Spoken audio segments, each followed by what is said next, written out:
사람은 무엇으로 사는가? 톨스토이. 한 구두방 주인 세몬이 아내, 아들과 함께 어느 농부의 집에 새들어 구두를 짓고 고치는 일로 살아가고 있었다. 그는 아내와 같이 번갈아 입는 털 외투가 한 벌밖에 없었으며 그것도 다 해져 누더기가 돼버렸다. 그래서 새 털 외투를 질 양털을 사려고 벌써 2년째나 벼르고 있었다. 가을이 되자 구두방 주인에게는 얼마의 돈이 모였고 마을 농부들에게 빌려준 돈을 받아 털 외투를 사러 나왔는데 아무도 돈을 갚지 않았다. 구두방 주인은 속이 상하여 보드카를 마셔버린 뒤 양털도 사지 못하고 집을 향해 발걸음을 옮겼다. 마침내 구두방 주인은 길 모퉁이에 있는 교회 근처까지 왔다. 그런데 교회 뒤에 무언가 하얀 것이 보였다.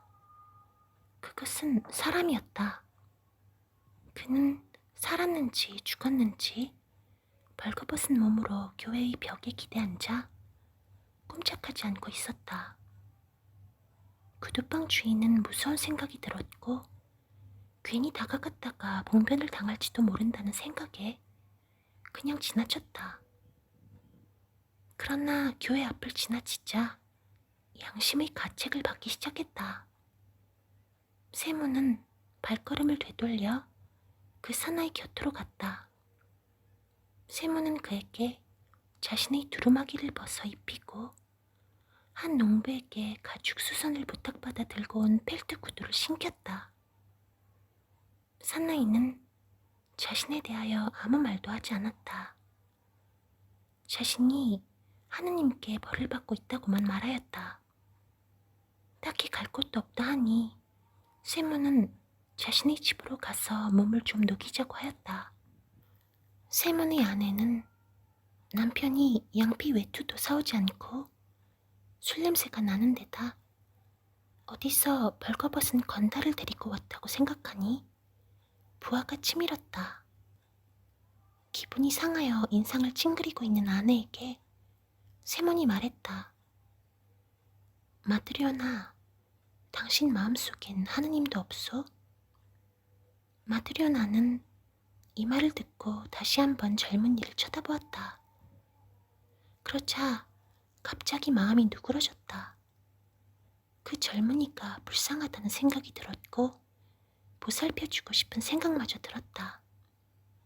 그러자 젊은이는 갑자기 명랑해지며 찡그렸던 얼굴을 펴고 마드리오나 쪽으로 눈을 쳐들어 빙그레 웃었다. 마드리오나는 남자에게 셔츠와 바지를 주었다. 그 남자 미하일은 세몬의 구두방에서 일을 돕게 되었다. 세몬이 무슨 일을 가르치든 미하일은 금방 배웠다. 그리하여 사흘째부터는 오랫동안 구두를 만들어 온 사람처럼 일하기 시작했다. 한 해가 지나 미하일만큼 멋지고 튼튼하게 구두를 짓는 사람은 없다는 소문이 사방에 퍼졌다. 그리하여 이웃 마을에서까지 구두를 맞추려고 사람들이 몰려와 세몬의 수입은 점점 늘어나게 되었다. 어느 겨울날이었다. 털외투를 입은 신사가 마차에서 나와 세몬네 집을 향해 층계를 올라왔다. 머리는 거의 천장에 닿을 정도였고 몸은 방안을 가득 채울 것만 같았다. 그 신사는 거만하게 세몬을 윽박지르며 1년이 지나도 모양이 변하지 않으며 실밥이 터지지 않는 장화를 바란다고 하였다. 미하일은 신사를 보지 않고 그의 뒤쪽 구석을 뚫어지게 바라보고 있었다. 마치 보이지 않는 누군가를 꿰뚫어 보는 것 같았다. 그러다 갑자기 웃음을 띠더니 얼굴이 환하게 밝아졌다. 신사는 문 쪽으로 나가다가 깜빡 잊고 허리를 굽히지 않았으므로 문설주에 머리를 부딪혔다. 신사는 욕을 퍼붓고 머리를 문지르며 마차를 타고 떠나버렸다. 미하일은 주인의 말대로 신사의 가죽을 받아들고 책상 위에 두 겹으로 포개놓은 다음 칼을 들고 자르기 시작하였다. 마트료나는 미하일의 곁으로 가서 그가 하는 일을 보고 깜짝 놀랐다. 마트료나는 장화 만드는 일을 보아왔는데 미하일은 장화 모양과는 달리 가죽을 둥글게 자르고 있었던 것이다. 미하일은 신사의 가죽으로 슬리퍼를 한 켤레 꿰매어 놓고 있었다. 세모는 한숨을 내쉬었다. 자네 이게 무슨 짓인가? 내 목을 자르려고 그래? 나으리는 장화를 주문했는데 자네는 무엇을 만들어 놓았는가? 바로 이때 계단에서 쿵쿵 소리가 나더니 누군가 문을 두드렸다. 그 나으리의 하인이었다. 나리께서 집으로 돌아가시던 도중에 마차에서 돌아가셨어요. 그래서 마님께서 장화는 필요 없게 되었으니 대신 죽은 사람이 신는 슬리퍼를 빨리 만들어 달라고 하셨어요. 미하일은 남은 가죽을 둘둘 말았다. 그리고 다 만든 슬리퍼를 들고 탁탁 치더니 앞치마에 문지른 다음 하인에게 내주었다. 세월이 지나 미하일이 세몬의 집에 온 지도 벌써 6년이 되었다. 그는 전과 다름없는 생활을 하고 있었다. 아무데도 나가지 않았고 쓸데없는 말도 하지 않았으며 그동안 2번밖에 웃는 모습을 볼 수 없었다. 한 번은 이 집에 처음 오던 날 마드리오나가 저녁 밥상을 준비할 때였고 또 한 번은 죽은 신사가 구두를 맞추러 왔을 때였다. 어느 날 온 가족이 집에 모여 있었을 때 한 여인이 자기 집 쪽으로 오고 있었다. 옷을 말쑥하게 차려입은 여인은 털 외투에 셔를 두른 두 계집아이의 손을 잡고 있었다. 여자아이들은 얼굴이 똑같아 누가 누군지 분간할 수가 없었다. 한 아이가 왼쪽 다리를 저는 것만이 달랐다. 미하일은 하던 일을 멈추고 가만히 앉아 아이들에게서 눈을 뗄 줄 몰랐다. 마치 두 아이를 아는 것만 같았다. 세모는 아이의 발치수를 재다가 아이가 어쩌다 절름발이 되었는지 물었고 여인은 아이들과 자신의 얽힌 사연을 말하였다. 6년 전의 일입니다. 얘들의 아버지는 농사꾼이었는데 어느 날 숲속에서 일을 하다가 나무에 깔려 세상을 떠나버렸습니다. 사흘 후 그의 아내는 쌍둥이를 낳았고 하루도 살지 못했어요. 게다가 어머니는 애를 깔고 죽었습니다. 그래서 한 다리를 못 쓰게 되었던 것입니다. 마을 여자 중에 젖먹이가 있는 것은 나 혼자뿐이었습니다. 그때 나는 낳은 지 8주밖에 안 된 첫 아들에게 젖을 먹이고 있었죠.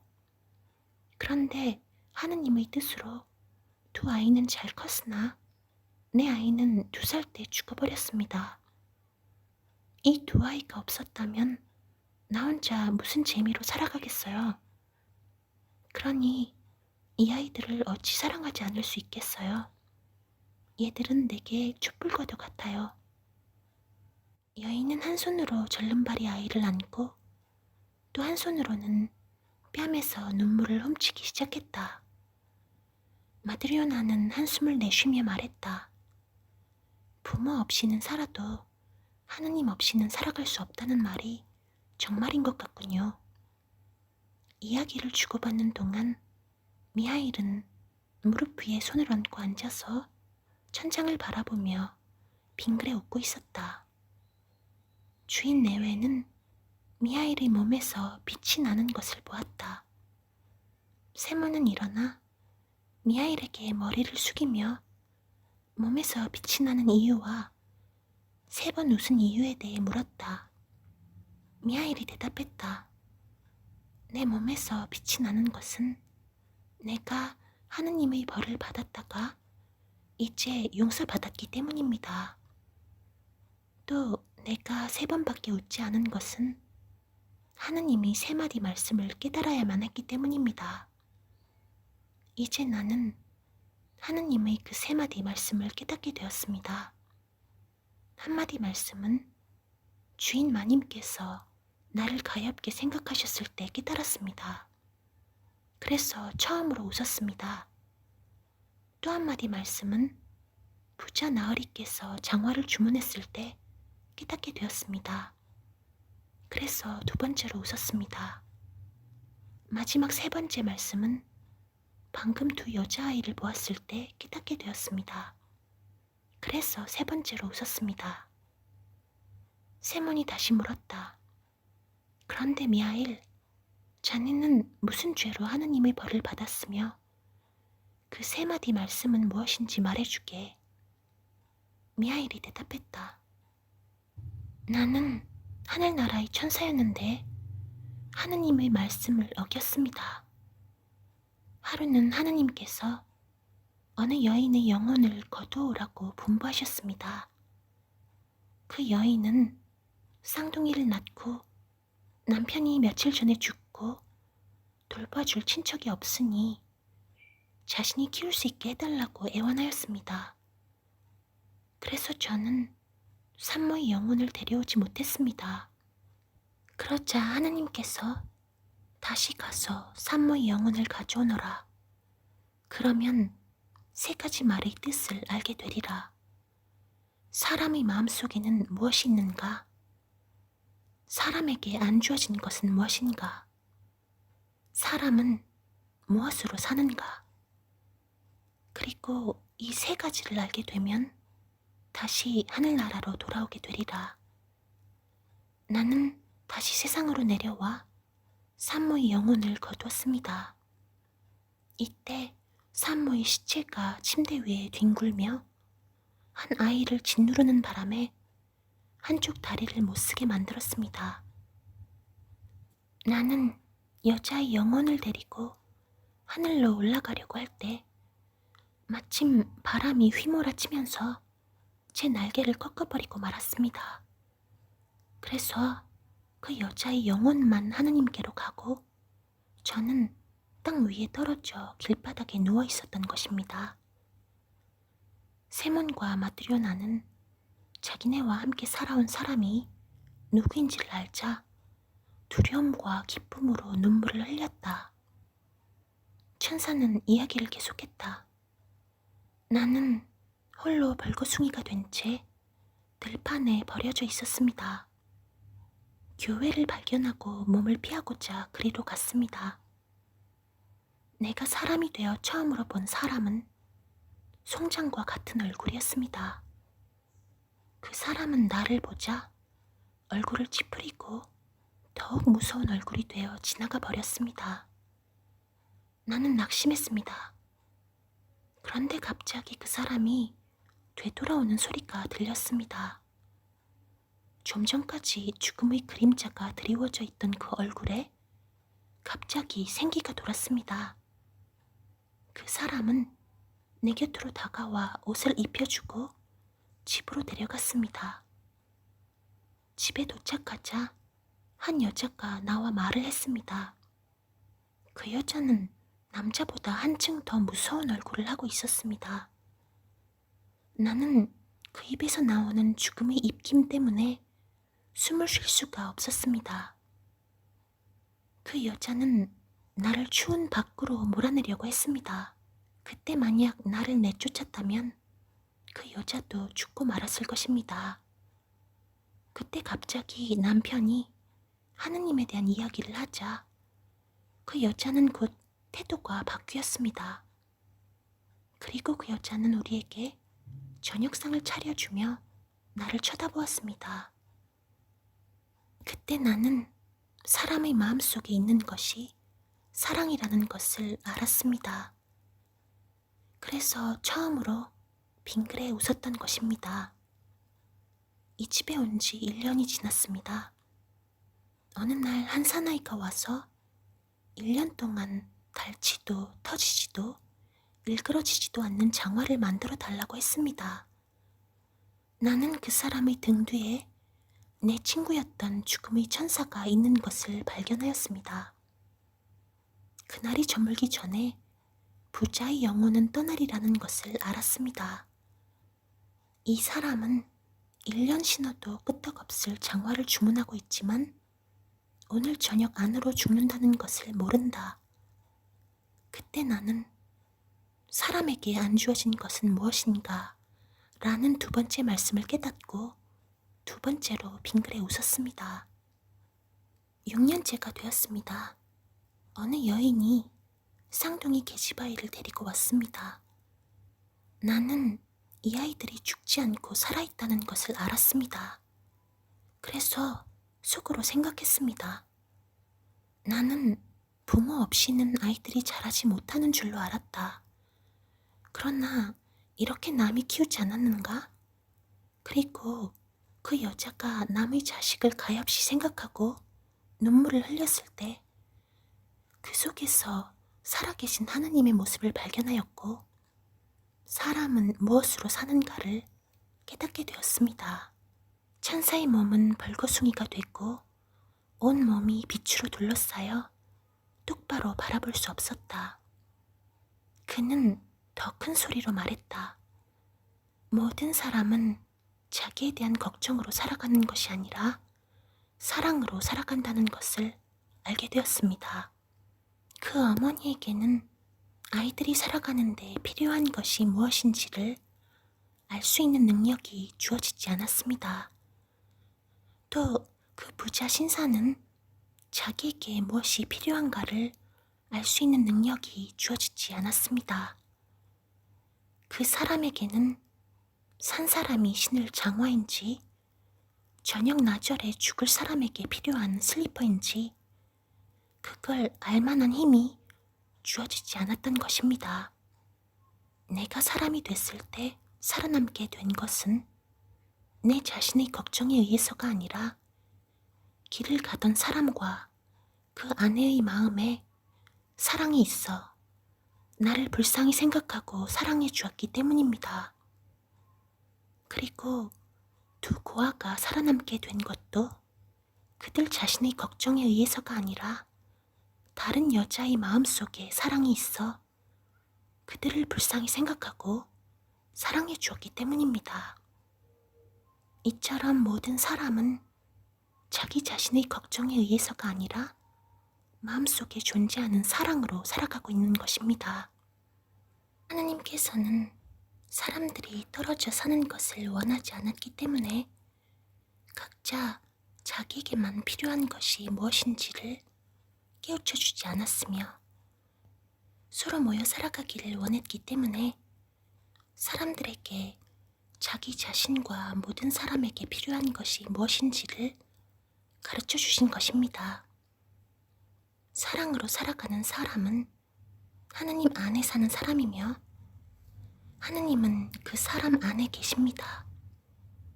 하느님은 곧 사랑이기 때문입니다. 그 목소리로 집이 흔들리더니 천장이 갈라지면서 불기둥이 하늘로 치솟아 올랐다. 세문 내외와 아이들은 바닥에 엎드렸다. 천사의 등에서 날개가 펼쳐지더니 하늘로 올라갔다. 세문이 다시 정신을 차려보니 집은 전과 다름이 없었다. 그리고 방 안에는 그들 가족 이외엔 아무도 없었다. 러시아의 대문호 톨스토이의 이 이야기는 사람 안에는 무엇이 있는가? 사람 안에는 무엇이 없는가? 사람은 무엇으로 살아가는가? 라는 세 가지 질문을 던지고 그 해답을 찾아가는 과정을 하느님과 천사, 구두 수선공의 삶을 통하여 묘사하였습니다. 사람의 재능과 도량을 아울러 이르는 말로 기국이라는 말이 있습니다. 그 사람은 그릇이 크다 또는 작다 라는 표현으로도 씁니다. 그릇은 그 안에 무언가를 담는 용도로 씁니다. 사람의 그릇 안에 담긴 것이 무엇인가 하는 것이 이 이야기에서의 첫 번째 질문입니다. 세상에 떨어진 천사는 처음으로 대면한 인간의 얼굴에서 지옥의 모습을 보지만 세몬이 벌거벗은 미하일을 보고 측은지심을 일으키는 순간 얼굴에 생기가 돌면서 온화한 표정으로 바뀝니다. 세몬 안에 있는 그 무엇이 그를 이렇게 바꾸어 놓은 것일까? 이 의문은 세몬의 집에 도착하여 그 아내의 푸대접을 받지만 당신 안에는 하느님도 없소? 라는 세몬의 말을 듣고 마음이 차분해진 아내의 친절을 받으면서 미하일은 깨닫습니다. 아, 사람의 마음 안에는 사랑이 있는 거구나. 이야기에서 신사는 자신이 1시간 뒤에 죽을 것도 모르고 그렇게 위세를 떱니다. 눈앞에 종이 한 장을 가리면 그 밖을 보지 못하는 것이 인간입니다. 한 치 앞도 모르는 것이 인간이죠. 사람은 자신의 미래를 알지 못하는 것이고 이것이 사람 안에 없는 것이 무엇인가 라는 두 번째 질문에 대한 해답입니다. 미하일은 두 쌍둥이 자매의 사연에서 인간은 부모 없이는 살아도 사랑이 없이는 살 수 없다는 것을 깨닫습니다. 인간은 빵으로 살아가는 것이 아니라 사랑으로 살아가는 것입니다. 이것이 세 번째 질문에 대한 해답입니다. 사람의 그릇 안에 담긴 것이 무엇인지에 대하여 기성의 종교에서는 기독교는 사랑을 말하고 유교는 인을 말하며 불교는 자비를 말하지만 결국 그것은 모두 같은 것입니다.